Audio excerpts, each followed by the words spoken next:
unity, reconciliation, peace in the Middle East, and a real union between Arabs and Jews and all kind of people in the world. That is what Jesus wants to bring into us. And let me say, for your own best. Now, this meeting tonight is being watched by many. We have the Swedish mass media here, and you are now watched of this whole country. And I appeal to you that you understand that we are able to talk without getting angry on each other.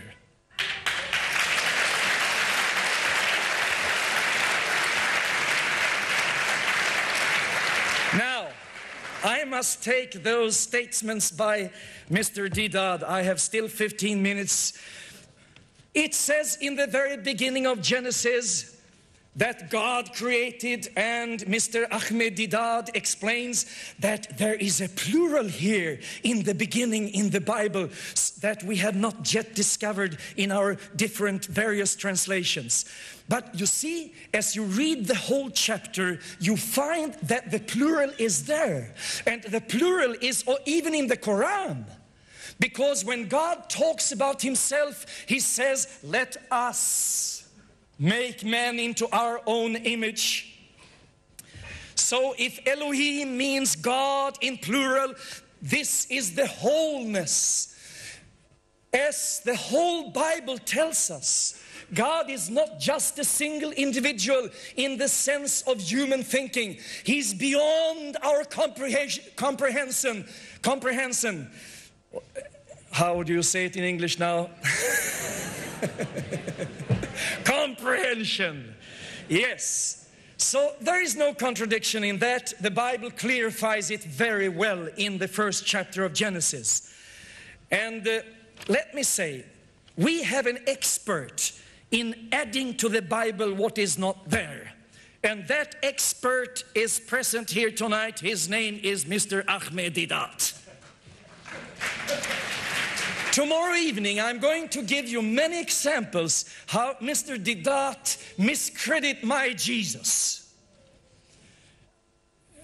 And sometimes I'm a little wondering about the honesty, but we are going to have dinner together, lunch together, and we'll talk and find out. Now, which one of your questions? Take this one. Satan said to David, count the people. And in the other version it says, God said, count them. Well, if you're a father, you know the same from your children. Sometimes they say, Daddy, Mommy, I want to go to the cinema. And you say, no, don't go. And they continue to say, I want to go and see that film. But the father says, no, don't go. I'm going to cry the whole evening. No one loves me in this house. I want to go and see that film. And after having repeated that 10 times, finally you say, okay, go. This is what happened.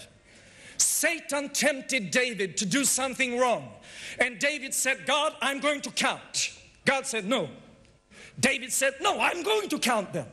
I want to know how many they are. God said, no, you should trust on me. Don't rely upon people. You should just trust me. Don't count them, because then you become proud. But David said, no, I'm going to count them.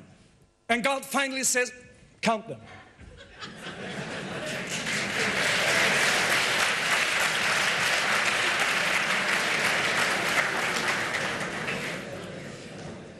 Now, here is another example. Mr. Deedat in this book has written like this, that there is a contradiction saying that David slew the men of 700 chariots. And in the other version it says, David slew of the Syrians 7,000 men. No difficulty at all. In every chariot there were 10 men.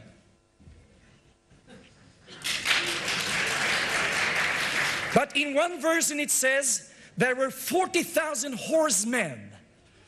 In the other one it says 40,000 footmen. No difficulty at all. All the 40,000, they ran. They were horsemen, but the horses were killed and they ran.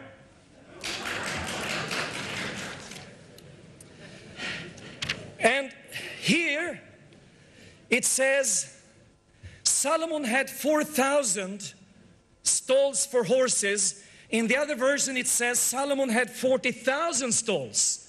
A difference of 36,000. No. You see, this is a testimony about how God was blessing. And in the beginning he had 4,000, and after some years he had 40,000.